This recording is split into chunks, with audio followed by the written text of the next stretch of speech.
Hey guys, what's going on? So today I'm actually going to be going down to Cornwall and I'm meeting up with Dan and Sam, the developer at Quuu, and there's so much going on at the moment that we've just decided to get an Airbnb for 3 nights, and we're going to literally lock ourselves in with our MacBooks and our computers and extra monitors and tablets and phones and whiteboards and everything, and we're just going to brainstorm how we're going to accomplish everything that we want to achieve for Quuu. And we're probably going to be looking at taking on some more developers to allow us to be able to get through this pipeline of work. So that's really exciting. I'm looking forward to it, and I'm pretty sure there's going to be a lot of Silicon Valley watched, a lot of pizza consumed, and a lot of banter. So it should be fun. I'm looking forward to it. But before I jump in the car and head down to Cornwall, it's time to go over a few bits of recent social media news. And the first story that I've got up on my screen is actually that LinkedIn, after several years of actually not having any hashtagging at all, because they didn't feel it fitted in with their professional image on the platform, have now reintroduced it. So now when people are actually crafting their posts on LinkedIn, a small group of people are actually being forced to include a hashtag even if they don't want to.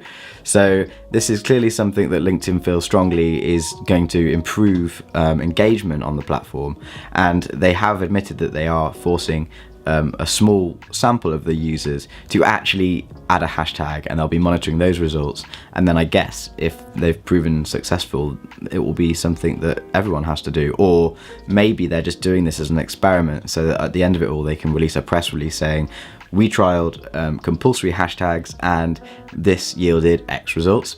Who knows? I don't know how long they're going to do it for, but it's certainly something which is a big topic at the moment, like social platforms actually trying to steer their users down a certain path of how they actually should optimally share content on social media. Twitter have recently announced that you can't have any form of automation from third-party tools onto their platform. So content suggestions from companies like Quuu now have to be written manually by each user. And we've adapted to that, and we've released our own responsible automation policy, which I'll actually put in the comments below if you're interested in reading that. But as part of that, we also had to adapt the way that we allow users to share things and suggest, that they use hashtags, they use @usernames to let people know, like the authors, like when you shared their content. And it's just good practice really for being able to actually spark up a conversation with somebody, because otherwise it's less likely at least that they're going to know that you shared their stuff. So I'm glad that LinkedIn have started to do this, because it's the same as any other platform, like trying to find content. Like having hashtags just helps it makes it a lot more easy. So we'll see how this goes, but this is obviously a big change for LinkedIn. They've always been seen as this stuffy professional platform. Well, maybe things are starting to change now. Maybe they are actually looking at making it more of a social space rather than a professional networking platform. We'll see. So the next big news is actually Pinterest, a site that maybe aren't considered to be quite as big as the likes of Facebook and Twitter, have actually just reached 1.5 million active advertisers on their platform. Now that's huge. Now I'm an avid Pinterest user, and I think they have something in the region of 200 million monthly users, which is obviously very big, and Pinterest should definitely be taken seriously as a content promotion tool. But now they've really just upped their game, and what they've done is they've added in a new quick promotion feature, which they've opened up to not just business customers, but all pinners, all people using Pinterest, whether for pleasure or business. And supposedly this is supposed to allow you to be able to promote one of your pins to a relevant audience who've been pinning similar things or have stated similar interests in their bio within 9 seconds. So they're making it very easy. This is going to be a huge one for Pinterest. As I said, they're still small and they've got enormous potential for growth. There's a lot more market that they can capture.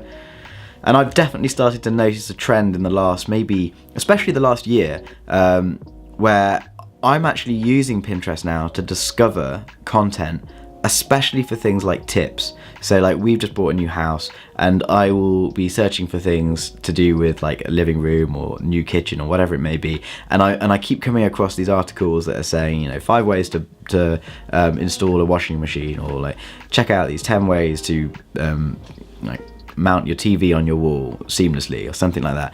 And I've just found that it's actually a really good place to go and find these sort of how-to style pins.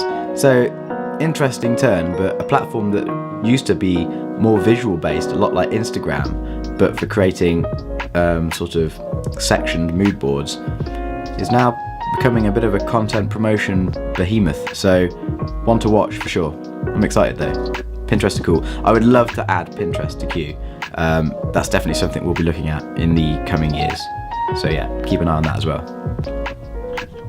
And finally, Silicon Valley, the TV show Silicon Valley is back. It's now what, season 5? Wait, let me check. Silicon Valley. This season's coming back without Erlich Bachman, the overconfident, underskilled, arrogant comic character. He was sort of like one of the main reasons a lot of people watch Silicon Valley, so I'm intrigued to see how popular season 5 is, but it does have potential to continue for a fair few seasons and still entertain me. I think it's just, if you have anything to do with startups whatsoever, then you can't help but like find this hilarious. It's just there's just so many close parallels, and yeah, it just tickles my funny bone. So I'm looking forward to watching this new season, and I'll probably rewatch all of the old ones again for like the 20th time or something. But yeah, so Silicon Valley's back. Big news. Okay, let's go.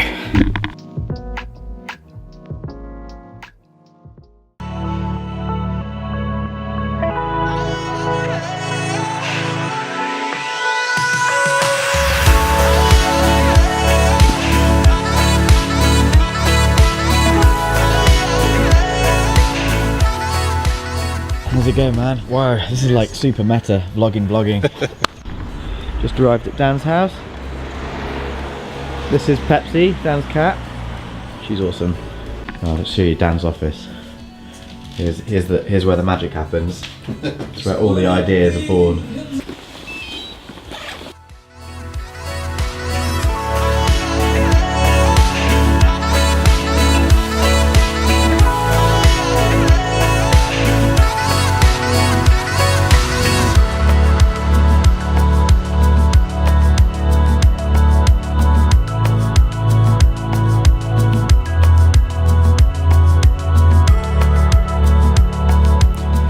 So we're here at the house now, and it's really nice. I'm going to go downstairs and give you a little bit of a tour, but Sam's got here now. Me and Dan have been working away, and this is going to be my room. It's very nice for the next few days, and it's a nice view out across the fields, although the weather is horrible. But yeah, not a bad view, really. Very relaxing place to sit to work for a few days. But for the most part, it's how do you account for latency versus quality versus the scale?